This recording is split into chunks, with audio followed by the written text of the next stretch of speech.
Hello everyone, welcome back to my YouTube channel. I hope आप लोग vlogs enjoy कर रहे होगे। तो आज काफ़ी सारे शूट्स ऑलरेडी हो चुके हैं, तो हुली पे मत जाना, हुली थोड़ा ख़राब हो चुका है। ऑलरेडी 60-70 किलोमीटर्स हम राइड कर चुके हैं, अभी 40-50 किलोमीटर्स और राइड करनी है, उसके बाद ये राइड एंड होने वाली है। बट ये एक कंपैरिजन लेके आए, जो प्राइसिंग है वो ऑलमोस्ट सेम सिमिलर होने वाली है। 10-15-20 हज़ार का डिफरेंस है तीनों बाइक्स में। तो यहाँ पे हमारे पास ब्रांड न्यू आप देख सकते हो NS400Z, हमारे पास है पल्सर RS 200 एंड R15। तो ये तीनों बाइक्स ऑलमोस्ट सेम सेगमेंट की हैं। सोचो इस प्राइस पॉइंट में आपको 200 मिलती है, 155 मिलती है और आपको मिलती है NS400Z। तो कितना बढ़िया बजाज ने किया है इस बार, और बजाज ने बोल दिया कि गेम इज़ ऑन।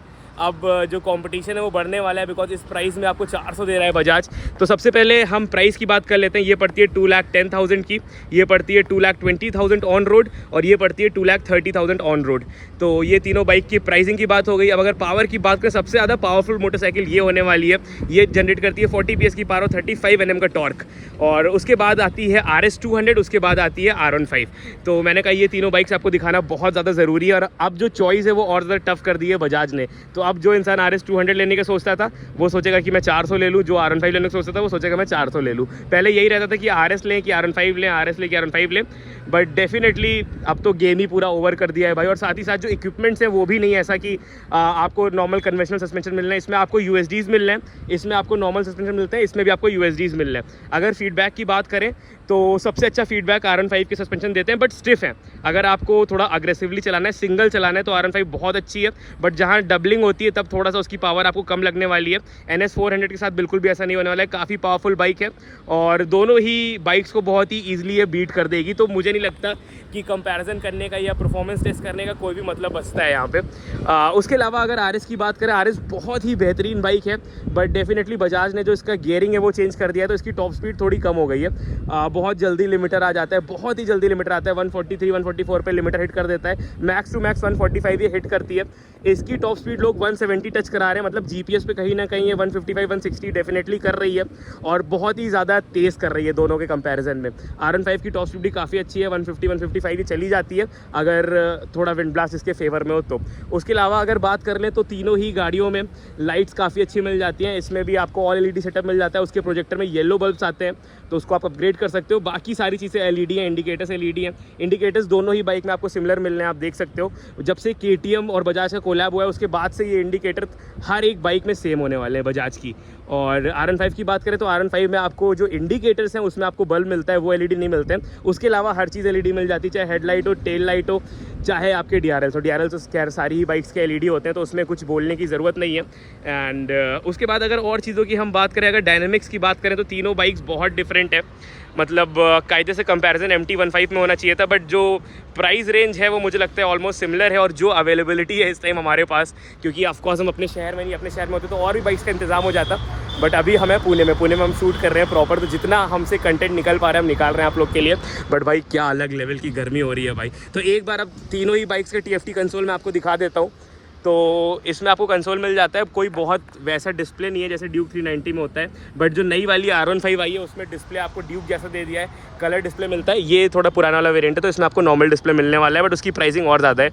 तो गियर पोजीशन इंडिकेटर मिल जाता है, RPM मीटर ऊपर मिल जाता है, स्पोर्ट मोड मिल जाता है और फ्यूल लेवल इंडिकेटर, सारी चीज़ें इसमें आपको मिल जाती हैं। तो N400 का जो स्पीडोमीटर इसका स्टार्टिंग सीक्वेंस देख लो भैया, नया नया है ये देखो, कुछ ऐसे ही स्टार्टिंग सीक्वेंस मिल जाता है।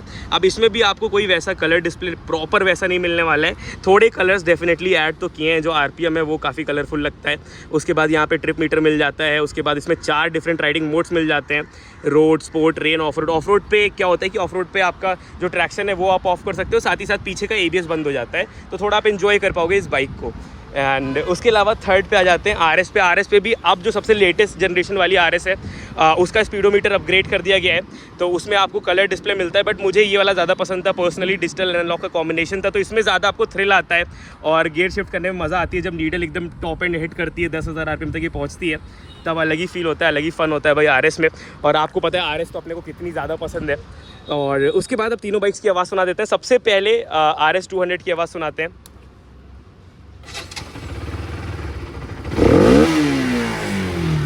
तो आप सुन सकते हो,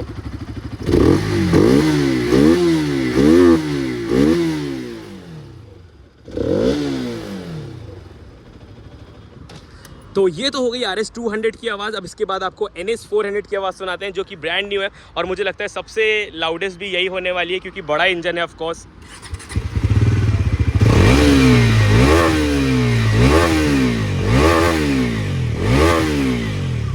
ऑलमोस्ट 10,000 RPM तक ये रेव होती है, ऑलमोस्ट नहीं, एग्जैक्टली 10,000 RPM तक ये जाती है, रेव होती है। और पहले एक्चुअली क्या होता था, पहले जो इसके पहले वाली जनरेशन वाली RS 200 आया करती थी, उसमें क्या सीन था कि उसकी आवाज़ और ज़्यादा स्वीट हुआ करती थी, अपने सेगमेंट में बेस्ट हुआ करती थी।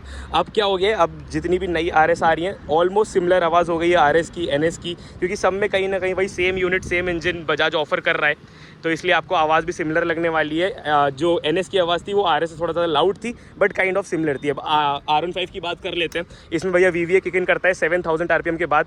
जब आप खींचते हो तो इसमें डिफरेंट वेल्व होते हैं, तो एयर और फ्यूल का मिक्सचर बढ़ जाता है, तो इसलिए परफॉर्मेंस बढ़ जाती है। 7,000 RPM के जब आप नीचे रहते हो तब क्या होता है, तब ये माइलेज ज़्यादा देती है। इंडिकेटर बंद कर देते हैं, स्टार्ट करते हैं इसको स्टार्ट कर लिया। R15 को इधर से दिखाते हैं, बढ़िया। तो ये देखो R15 कुछ ऐसी लग रही है और आवाज़ थोड़ा सा हाई रेविंग इंजन वाला फील है इसमें।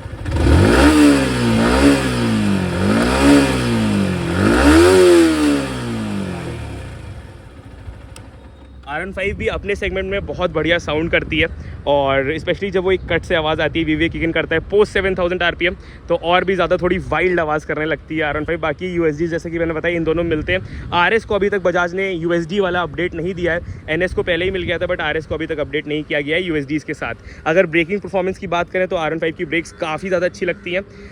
NS की ब्रेक्स ठीक हैं, डिसेंट हैं, अगर आप इसको थोड़ा सा अपग्रेड कर दो तो और ज़्यादा बेटर हो जाएगी। अगर इसमें आप सिरेमिक ब्रेक पैड्स डाल दो तो और अच्छा परफॉर्म करेगी। RS की ब्रेक भी ठीक है, एवरेज है।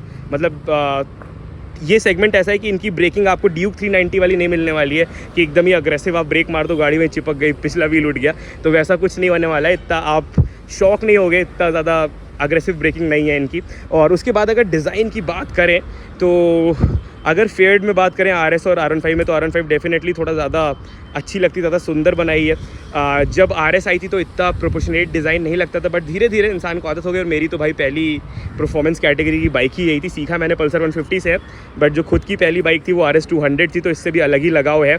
और इसका डिज़ाइन मतलब डेफिनेटली जब आई थी तब तो बहुत ज़्यादा हेड टर्नर थी, अब तो काफ़ी ज़्यादा लोगों ने ले ली है, तो डिज़ाइन सब फेमिलियर हो गए हैं और अब थोड़ा अच्छा भी लगने लगा है देखने में। बट फेयर्ड में R15 ज़्यादा। बट ओवरऑल अगर बताऊँ तो जो NS है 400Z काफ़ी ज़्यादा चंकी लग रही है, मतलब कंपेयर टू जो सेगमेंट में ये आती है, जिस प्राइस पॉइंट में आती है, काफ़ी चंकी लगती है, काफ़ी हैवी लग रही है आगे से।